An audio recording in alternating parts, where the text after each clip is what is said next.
झरिया में सड़क दुर्घटना के बाद बवाल, लोगों ने वाहनों के शीशे तोड़े, पुलिस को भी खदेड़ा। धनबाद जिले में एक नाबालिग की सड़क दुर्घटना में हुई मौत के बाद हंगामा हो गया। दुर्घटना झरिया के सिंह नगर में हुई है। आक्रोशित भीड़ ने सड़क जाम कर 1.5 से अधिक वाहनों में तोड़फोड़ कर दी। भीड़ ने टायर जलाकर रोड जाम कर दी। पत्रकारों पर भी हमला कर दिया। उन्हें फोटोग्राफी करने से रोका जा रहा है।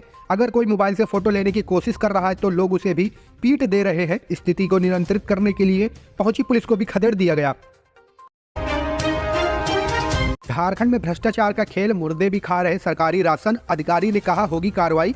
झारखंड के रामगढ़ जिले से एक हैरान कर देने वाली तस्वीर सामने आई है। सरकारी दस्तावेज में यहां 10 सालों से मरे हुए लोग अनाज खा रहे हैं। यह सुनने में जरूर अटपटा लग रहा है, लेकिन 100% सच है। लेकिन जिला प्रशासन सरकारी अनाज को लेकर इन दिनों काफी गंभीर नजर आ रहा है। जिला प्रशासन ने पूरे जिले से वैसे 12,000 अयोग्य लाभुकों को चिन्हित कर लिया है, जो गलत तरीके से सरकारी अनाज का लगातार उठाव करते आ रहे हैं। इसके लिए जिला प्रशासन उन सभी अयोग्य लाभुकों को सूचना दे रहा है कि आप अपने राशन कार्ड को स्वेच्छा से सरेंडर कर दें। अगर सरेंडर नहीं करते हैं तो विभाग उठाव की राशन की कीमत को सूद समेत वसूलेगा और कानूनी कार्रवाई की जाएगी। वहीं इस मामले में मांडू प्रखंड खाद्य आपूर्ति पदाधिकारी ने कहा है कि जांच में पाया गया कि डीलर जयश्री के सास ससुर की मौत 10 साल पूर्व हो चुकी है, फिर भी उनके नाम से सरकारी राशन का उठाव अब तक जारी है। उन्होंने कहा कि मैं अपनी जांच रिपोर्ट उपायुक्त को सौंपूंगा और उनके ऊपर कानूनी कार्रवाई की मांग करूंगा। वहीं इस मामले में जिला खाद्य आपूर्ति पदाधिकारी रंजन टोपो ने कहा कि वैसे 12,000 अयोग्य लाभुकों को चिन्हित कर लिया गया है, जो गलत तरीके से सरकारी अनाज का उठाव कर रहे हैं। उन पर अब कार्रवाई की जाएगी।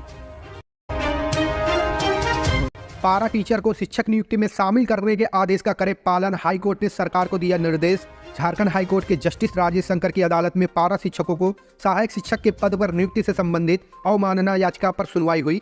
सुनवाई के बाद अदालत ने राज्य सरकार को कोर्ट के आदेश का पालन करने का निर्देश दिया है। मामले में अगली सुनवाई 22 मार्च निर्धारित की गई है।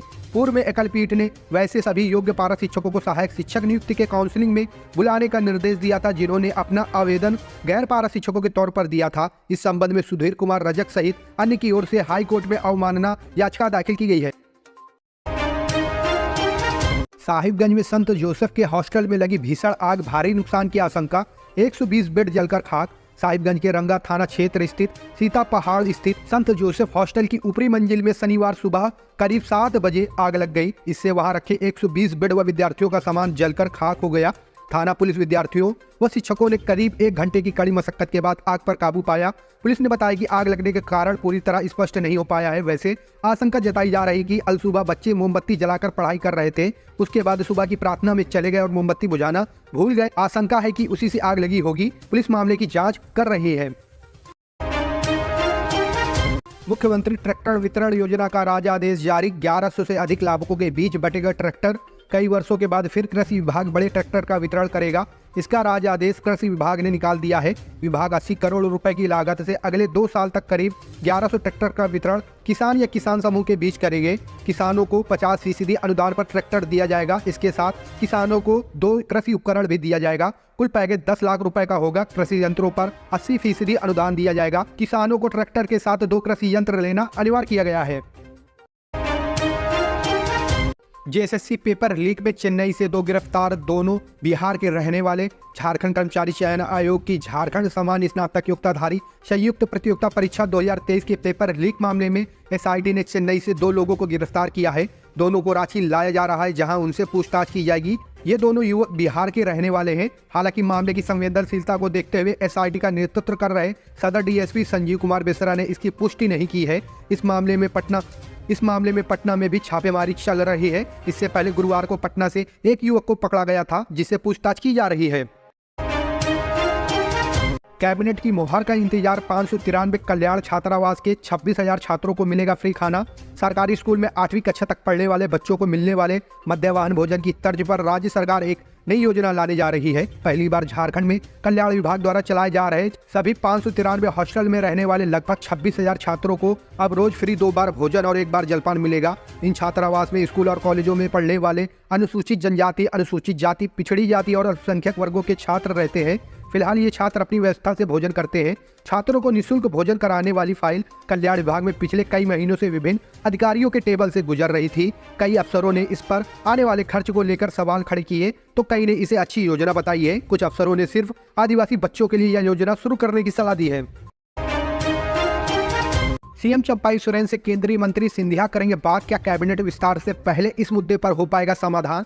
धालभूमगढ़ में प्रस्तावित अंतर्राष्ट्रीय हवाई अड्डे के मुद्दे को न्यूज झारखंडी लगातार प्रमुखता से उठा रहा है। इसी मुद्दे पर सांसद विद्युत बरण महतो शुक्रवार को नई दिल्ली में केंद्रीय नागरिक उड्डयन मंत्री ज्योतिरादित्य सिंधिया से मिले। इस दौरान उनसे पूर्व सिंहभूम जिला स्थित धालभूमगढ़ में अंतर्राष्ट्रीय हवाई अड्डे का निर्माण कराने के लिए बात की। सांसद ने राज्य सरकार से वार्ता कर वन विभाग से अनापत्ति प्रमाण पत्र के लिए वार्ता करने का आग्रह किया। सांसद ने केंद्रीय मंत्री को इस बाबत ज्ञापन सौंपकर कहा कि यह हवाई अड्डा का निर्माण संपूर्ण कोल्हान क्षेत्र एवं बंगाल सहित उड़ीसा के लिए वरदान साबित होगा। अंततः स्वयं इस मामले में पहल कर राज्य सरकार से वार्ता कर इसका मार्ग प्रशस्त करे। सांसद ने बताया कि इस संबंध में सिंधिया ने सकारात्मक पहल का आश्वासन दिया है। अब देखना होगा कि झारखंड में कैबिनेट विस्तार से पहले इस मामले का समाधान निकलता है या नहीं। वीडियो कॉल पर पति से बात कर पत्नी ने फंदे से झोलकर की खुदकुशी। नए सैलून की जगह देखने धनबाद गया था पति। झारखंड के बोकारो जिले के चास थाना क्षेत्र अंतर्गत धर्मशाला मोड़ स्थित विजय मेडिकल गली तारानगर में 42 वर्षीय सरिता सिंह ने शुक्रवार की शाम को पंखे में ओढ़नी का फंदा डालकर आत्महत्या कर ली। महिला घर में अकेली थी। अपने पति सुनील कुमार सिंह से वीडियो कॉल पर बात करते करते वह फंदे से झूल गई। मृतका के पति ने घटना की सूचना आसपास के लोगों को फोन पर कर दी। कहा कि वे धनबाद से निकल रहे हैं। स्थानीय लोगों के द्वारा चास थाने को इसकी सूचना दी गई। मौके पर पुलिस पहुंची और जांच में जुट गई। मृतका के पति की माने तो पत्नी ने उन्हें फोन पर ही जान दे देने की बात कही। या सुनने पे वो डर गए और आसपास के लोगों को फोन कर इसकी जानकारी दी कि वे धनबाद में हैं और जल्द लौट रहे हैं। उनके घर पहुंचने से पहले उनकी पत्नी ने खुदकुशी कर ली। बोकारो में टला बड़ा हादसा, खाना बनाने के क्रम में लगी आग, बाल बाल बचे 17 मजदूर। बोकारो थर्मल स्थित डीवीसी के आवासीय कॉलोनी के आवास संख्या GMT 6C में रहने वाले मजदूरों के द्वारा खाना बनाने के क्रम में गैस सिलेंडर में आग लगने से बड़ी दुर्घटना घटने से बच गई। घटना के संबंध में बताया जाता है कि उक्त आवास में बी पावर प्लांट की कटिंग का काम करने वाली कंपनी राधा सिन्वेस्टर के मजदूर रहते हैं। शुक्रवार की शाम लगभग 7 बजे उक्त आवास में रहने वाले सभी 17 से 18 मजदूर खाना बनाने का कार्य गैस सिलेंडर पर कर रहे थे। इसी बीच बिजली चली गई और सिलेंडर में आग लगी। मजदूरों ने गैस में लगी आग को बुझाने का हर संभव प्रयास किया, परंतु आग और तेजी से फैलने लगी तो वे सभी घर छोड़कर बाहर निकल गए और बिल्डिंग में रहने वाले डीवीसी कर्मियों को सूचना दी। डीवीसी कर्मियों ने आग लगने की सूचना सीआरपीएफ फायर को दी। सूचना पाकर फायर के निरीक्षक अनिल कुमार, अनिचंद्र भान सिंह, असनी सत्यवीर सिंह, आरडी प्रसाद, पंकज पांडे, बी जगदीश के बसु के साथ दमकल वाहन के साथ उक्त आवास पर पहुंचे। फायर के अधिकारियों एवं जवानों ने कमरे में जाकर आग को बुझाया और आग लगी सिलेंडर चूल्हा के साथ कमरे में रखे गए अन्य 5 सिलेंडरों को बाहर निकाला।